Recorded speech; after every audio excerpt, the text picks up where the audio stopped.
Alright guys, we're back with another G Auto Repair YouTube video, and today we're working on this Dodge Ram 2011 model.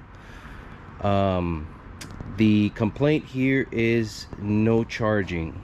The alternator is not charging, and if you can see, the alternator is new, or has been replaced. The owner of the vehicle advised me that he has changed his alternator 3 times and still it does not want to charge. Now, it was making a very loud noise. I already took care of that. It was a bad pulley here, and it's very smooth and quiet now, but the alternator is still not charging. So I've already done the troubleshooting here. I already know what it is. I just wanted to show you guys and document this here. As you can see, we got a battery voltage of 12.0, which is low. I'm gonna crank the car, we're gonna observe this, and then I'm gonna go ahead and tell you what the situation is. Now, the truck does start. He says it runs for a while and then it shuts off. So I don't know if he's got some other weird thing going on, or it's just that it runs out of battery and then he's got to charge it. So I'm not 100% sure on that one, but as we can see here, we got 11.5. And if we go here to the connector, okay, this red and blue, I think, is the sensing circuit. I should get some kind of voltage here, 8.5. Somebody's already been poking around here, but if we go here, this is the signal from the PCM. We're supposed to get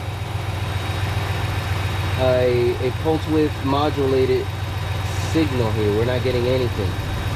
Okay, now watch what happens when I go ahead and apply it. You see that? It almost turns off the engine, and you see how that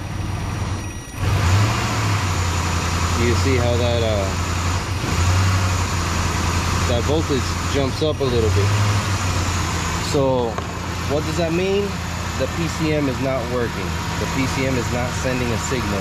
I've already ensured the integrity of the circuit, the wires and all that getting to the alternator. I've already done that separate on my own. What we got to do now is to replace the PCM. So I'm gonna go ahead and put a new PCM in it and see what happens after the fact. Stay tuned. Alrighty, so we have went ahead and installed the PCM. Now, this PCM was purchased online, so I hope,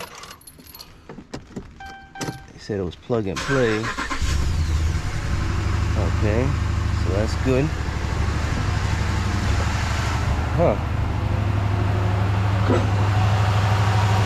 I don't like all that misfiring, but we are charging the battery now. I definitely don't like the way that motor's running though.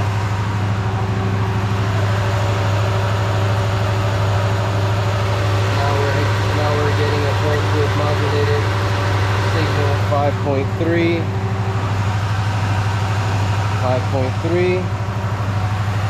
So depending on the on and off time, that's going to go up or down.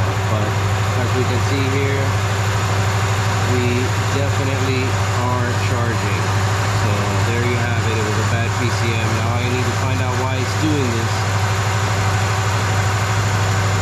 Oh wait, no, kind of stopped there for a minute. Now it's doing it again. Well, seems that's leveled out. Maybe it just needed to do its little mumbo jumbo, but we're good. 14.4.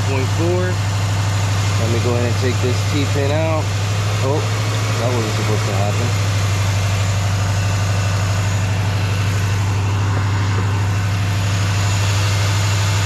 I'll take that out later. There you go, have it. Yeah, it smoothed out. I don't know what that was about, but it smoothed out. So I'm gonna go ahead and make sure I cleared any codes that may have popped up and take it from there, because this bad boy is charging.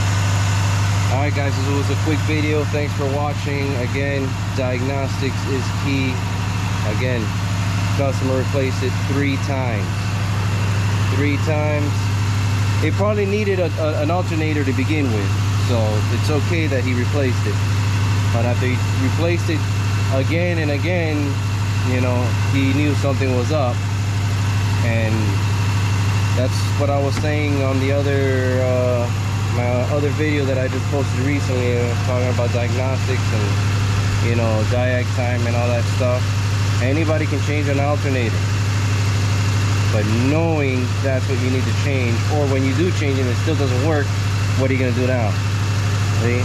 So now you got to bring it to the professional so that they can properly troubleshoot and tell you what the issue is. There you have it. A BCM.